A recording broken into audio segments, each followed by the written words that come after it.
This is my bad side. Welcome to Psychology, brothers. It's been a while. Some would say too long, others would say not long enough. I'll finish that long for you, Craig. So, I think we're here today again to talk about random psychological thoughts and emotional feelings that we'll experience. So let's talk about a concept that you may have heard before, and when you've heard it you think, that's madness. Let's talk about the inner child. And when I say the word or the phrase inner child, it means ultimately one thing: the different parts of yourself, the different experiences and the different psychological beliefs that you've gained through what you've experienced through life that affect the way that you work and behave in the present. Why do we have the inner child? Well, the inner child stays with us all because it's an experience that we've all had growing up. So let's look at an inner child that's experienced something that may be affecting somebody out there right now in their present state. Let's say that there's a woman and she's been with a partner for 10 years and the relationship has been great. This partner of hers provides her with everything that she needs, and then one day this partner asks her to marry him, marry her, and she says yes. But as soon as she says the word yes, a feeling of fear or dread comes over her, and she's stuck in the idea of, why do I feel so? I've been happy with him for 10 years. It's a part of me that really wants to marry, but I've just all of a sudden feel really uncomfortable, insecure and afraid. Now what's going on right there in her present may be the fact that She's got fear of churches. could be a fear of churches, yeah, good point. They're scary, aren't they? Yeah, they are, but let's go deeper. Maybe. Fear of weddings. No, deeper. I hope my partner's not listening to this, she wonder what we're getting up to. Maybe in her childhood, her mum and dad was in a relationship and they got married, and not long after they got married they broke up, and that little girl's world was ripped apart. When her significant mum and dad divorced after marriage, she would have unconsciously there associated those negative feelings to that vow of commitment. So now when her partner says to her, will you marry me, there's a part of her that longs for marriage and to get those feelings of acceptance, love, and she's the most special person in the world again. But there's a part of her, her inner self, her inner child, that associates that type of commitment to fail, and that frightens her.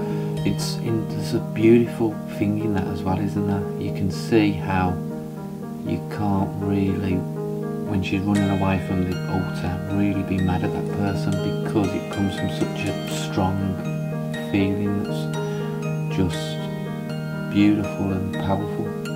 Oh yeah, the feelings are, your feelings, our feelings, my feelings are the very thing that drives the way we and you behave.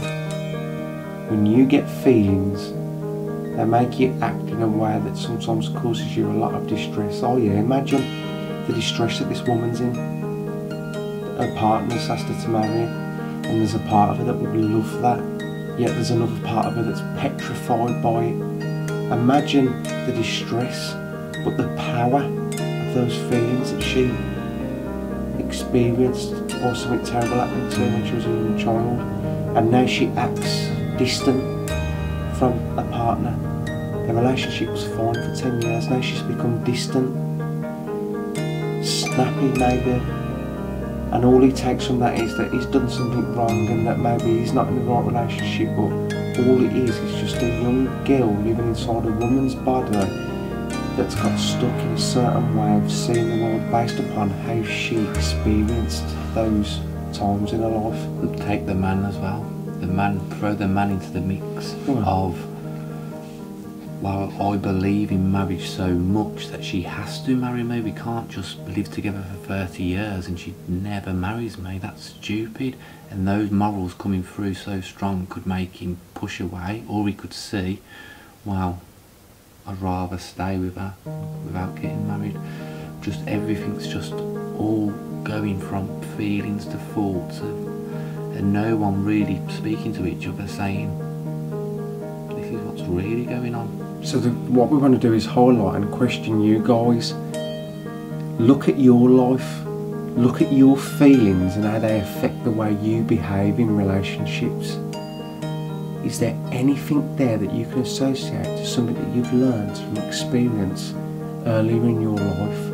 An inner self or an inner child that's afraid, and all that child is trying to do is protect itself from more pain, like that woman who's protecting herself from marriage because she fears that marriage symbolises to her failure and separation. I like to call it going on autopilot, because it's something that takes over, you're back, and you know that you never would have said them things, you never would have done those things. And when it seems to kick in, that's what I like to think it is. It's like you're out of control, so you can't really feel bad about that, can you? No, you're just coping with life. You know, I can easily say don't feel bad to you, but you deserve not to feel bad for you, because those experiences have given you feelings, and those feelings make you behave in a certain way. There's nothing wrong with that. That's called coping. You know, two of the words I hate the most, just when you say them, I think I can feel the feeling from the words, and the will. You don't love them. The words are guilt and shame. Think of the words guilt. It's one of the worst things you can have throughout your life, and shame. What about shingles? Because shingles is pretty bad. Yeah, that's a bad one.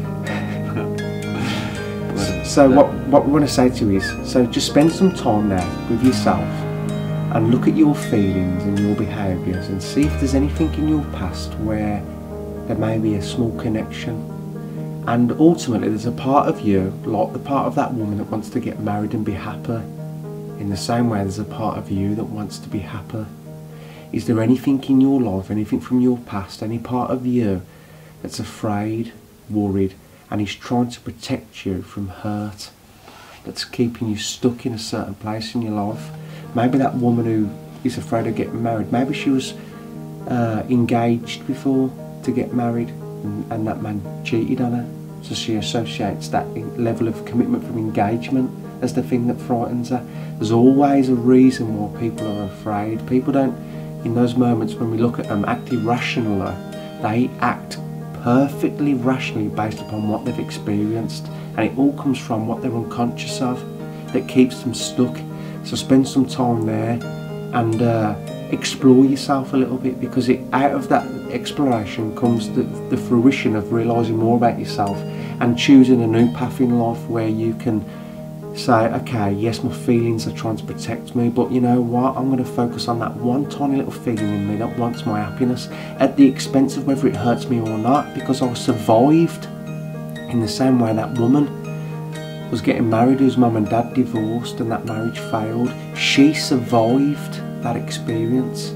You can survive the experience of going through that fear. I think one of the most important things to remember as well is you're not wrong to have them feelings and thoughts, and not react on those actions.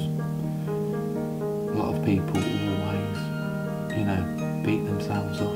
A lot of self-hate going into the body that you just don't need. No, that's true. So the more you can start to look back at your past and your inner selves or your inner child, the more loving you become of yourself, and that's ultimately what we all want in life. Ultimately we want the love of ourselves. If you love yourself, I think the world just opens up around you, doesn't it? It does. The Psychology Brothers are really glad to be back. So subscribe it down at the bottom and make us need you. Rather than they make a donation. Yeah, okay. See you later, everybody.